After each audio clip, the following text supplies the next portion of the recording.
Panglima Perang OPM kehilangan 6 eksekutor KKB.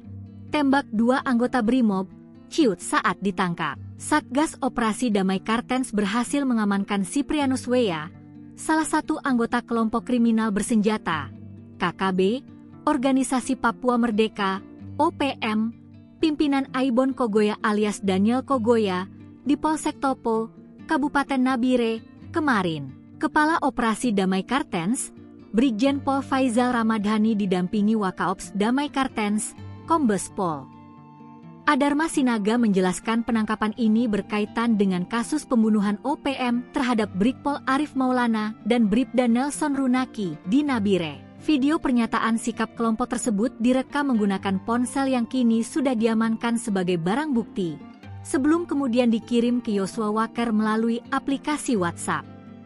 Selain Siprianus, 5 orang lain turut diamankan, yakni Jemi Mirip, Botanus Agimbau, Menus Mirip, Yupinus Weya, dan Melianus Mirip. Satgas Ops Damai Kartens juga menyita sejumlah barang bukti berupa jaket, noken, telepon genggam, hingga perlengkapan pribadi lain.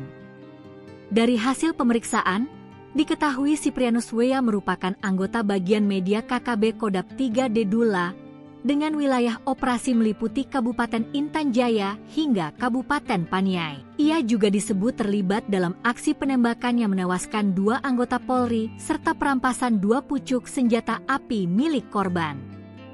Kasatgas Humas Ops Damai Kartens, Kombes Pol Yusuf Sutejo, mengimbau masyarakat untuk tidak terprovokasi dan tetap menjaga keamanan di wilayahnya.